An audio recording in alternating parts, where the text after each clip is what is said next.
Hi friends, मैं हूं सुरेंद्र और आज हम बात करने जा रहे हैं टू व्हीलर के इंश्योरेंस में आपको कौन कौन से कवरेज लेने चाहिए। जब टू व्हीलर के पॉलिसी खरीदे हैं तो कौन कौन से कवरेज लेने चाहिए।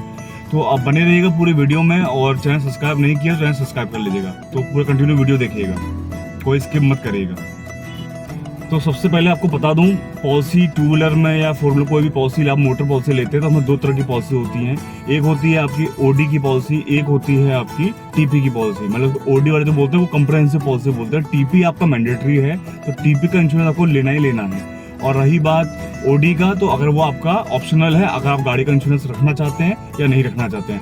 थर्ड पार्टी का इंश्योरेंस आपको मैंडेटरी है इंडिया में गाड़ी चलाने के लिए।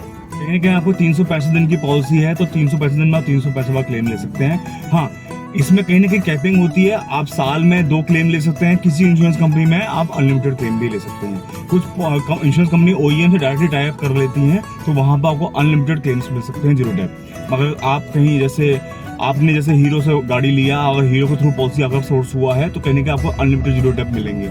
सेम ऐसे ही अगर आप कहीं बाहर से लेते हैं, परचेज करते हैं, तो हो सकता है वहां पर आपको 2 ही क्लेम जीरो डेप के मिले। बाकी अगर तीसरा क्लेम आता है पूरे साल भर में तो हो सकता है वो जीरो डेप आपको ना मिले। तो ये कवरेज है, आप जरूर लीजिएगा ये कवरेज। तो आपको भी पता है कहीं ना कहीं आज की तारीख में कॉस्टिंग बहुत ज़्यादा है, स्पेयर बहुत महंगा है, गाड़ी का सामान बहुत महंगा है। अगर गाड़ी का एक्सीडेंट हो जाता है तो बहुत ज़्यादा खर्चे होते हैं गाड़ी में। तो उसके लिए इंश्योरेंस कंपनी ने बहुत सारी पॉलिसीज नई इजाद की, कोई एड ऑन्स दिए हैं। उस एड ऑन में पहला एड ऑन आता है जेडी का। जेडी बोले तो जीरो डेप कवरेज, तो इसको जेडी बोलते हैं शॉर्ट में, जेडी कवरेज। तो जीरो डेप में क्या होता है, जो आपका कोई इंश्योरेंस कंपनी जो भी पार्ट अलाउ कर रही है, मान लो 100 रुपए का पार्ट है, तो अगर उसमें प्लास्टिक में 50% मिलता है, इंश्योरेंस कंपनी आपको प्लास्टिक में 50% देती है, मेटल में slab wise year wise depreciation होता है। मैं प्लास्टिक का एग्जांपल लेके चलता हूँ। अगर 100 रुपए का प्लास्टिक का पार्ट है, हेडलाइट है टू व्हीलर में, अगर वो 100 रुपए की है या टेल लाइट है, तो आपको इंश्योरेंस में सिर्फ 50 रुपीज मिलेगा, मतलब 50% ही मिलता है क्लेम में। तो कहीं ना कहीं वो चीजें डेप्रिशिएट होती है, और कहीं ना कहीं वो जो 100 रुपए वाला पार्ट है वो धीरे धीरे महंगाई हो रहा है, तो आपकी कहीं ना कहीं पॉकेट से बहुत ज्यादा खर्चे आते हैं। तो उसके लिए हम लोगों ने क्या किया, इंश्योरेंस कंपनी ने क्या किया, इंश्योरेंस कंपनी पॉलिसी लेके आए जिसको बोलते हैं जीरो डेप कवरेज। तो जीरो डेप में क्या होगा, आपको जो 100 रुपए का पार्ट है वो जो 50 रुपए मिल रहा था, वो आपको पूरा 100 रुपए मिलेगा। तो आपको वहां पर डेप्रिसिएशन नहीं देना पड़ेगा। तो कहीं ना कहीं आपके लिए बहुत इंश्योरेंस वो बहुत पॉकेट फ्रेंडली हो जाता है। गाड़ी का कहीं एक्सीडेंट होता है तो कहीं ना कहीं आपको लायबिलिटीज आपको बहुत कम देनी पड़ती है। एक कवरेज और आता है जिसको हम एड ऑन बोलते हैं, वो है आरटीआई।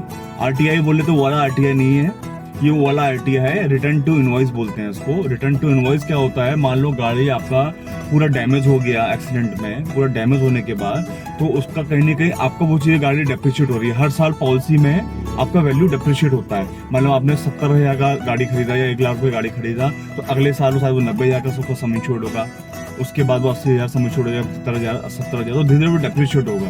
तो इंश्योरेंस कंपनी ने एक नया एड ऑन लेके आई, रिटर्न टू इनवॉइस। मतलब गाड़ी का अगर पूरा डैमेज हो जाता है, गाड़ी रिपेयर नहीं हो सकता, उसको कंस्ट्रक्टिव टोटल लॉस बोलते हैं। अगर वो रिपेयर नहीं हो सकता, उस सिनेरियो में कंपनी आपको आज की डेट में वही गाड़ी जितने की पड़ेगी उसका एक्स शोरूम प्राइस देगी। इसके साथ साथ आपको मिलेगा, इसके साथ साथ रोड टैक्स, जो आपने रोड टैक्स पे किया है वो मिलेगा, प्लस आपको जो इंश्योरेंस का प्रीमियम दिया गया था इंश्योरेंस के फर्स्ट टाइम में, उस इंश्योरेंस का प्रीमियम भी आपको वापस किया जाएगा। इसमें बहुत सारे मिथ हैं। बहुत लोग सोचते हैं कि जो जिस टाइम आपने गाड़ी खरीदी, मतलब आपने 2 साल पहले गाड़ी खरीदी, उस टाइम को जो एक्स शोरूम वो पैसा मिलता है। तो इंश्योरेंस कंपनी इसमें गुमराह करती है कहीं ना कहीं।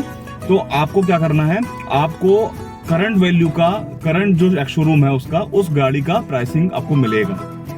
ये चीज आप ध्यान में रखें, ये कवरेज आप 100% लीजिएगा।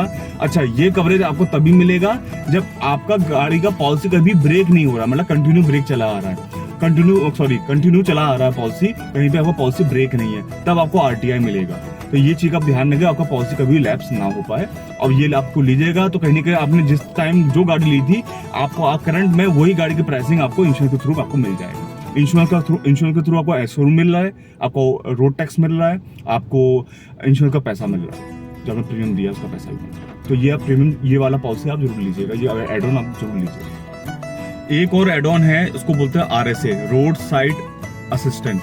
तो उसमें क्या है, इसमें बहुत सारे रोड आरएसए अगर आप लेते हैं तो रोड साइड असिस्टेंस में जैसे आपका गाड़ी कहीं ब्रेक डाउन हो गया, कहीं आपका पेट्रोल खत्म हो गया, बैटरी जंप स्टार्ट करवाना है आपको, बैटरी डिस्चार्ज हो गया, या आप कहीं नियरेस्ट कोई आपको होटल लेना है, आपको कहीं रास्ते में जा रहा कहीं होटल लेना है, तो इस तरह की कवरेज आपको आरएसए के अंदर मिलते हैं। मेरे ख्याल से इतनी इसकी रिक्वायरमेंट नहीं है टू व्हीलर में, मगर अगर लेना चाहें इसका कवरेज आप ले सकते हो RSA में। ये सब चीज़ें आपको बेनिफिट मिलते हैं। आप चाबी घर पर भूल गए हैं, आपकी चाबी इसकी मतलब कहीं भूल गए हैं या कहीं छूट गई है, तो आप चाबी मंगवा सकते हैं। 50 किलोमीटर के रेंज में आपको गाड़ी का टोइंग मिलेगा। अगर जैसे आपका एक्सीडेंट हो गया, 50 किलोमीटर की जो भी आपकी रेंज होगी वहां तक आपको टोइंग मिलेगा। अगर 50 का वो 55 होता है, 60 किलोमीटर आपको गैराज पहुंचने में लगता है उस स्पॉट के लोकेशन से, तो कहीं उसका 10 मान लो जो 10 किलोमीटर एक्स्ट्रा चला, उसका प्रीमियम पैसा आपको अलग से देना होगा टोइंग एजेंसी को।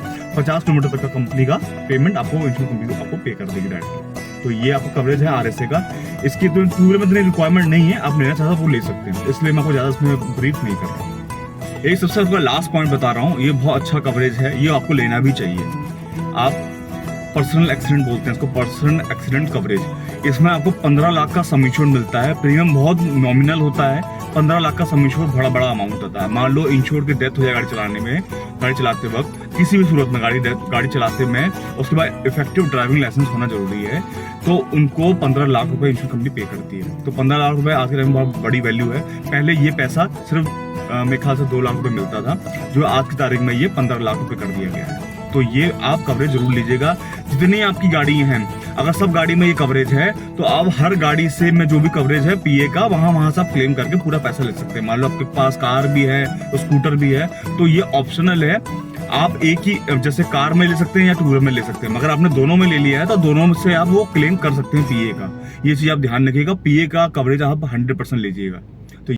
तो आज के लिए वीडियो में इतना ही है। मिलेंगे अगली वीडियो में, तब हम आपको बताऊंगा 4 व्हीलर में आपको कौन कौन से कवरेज लेने चाहिए।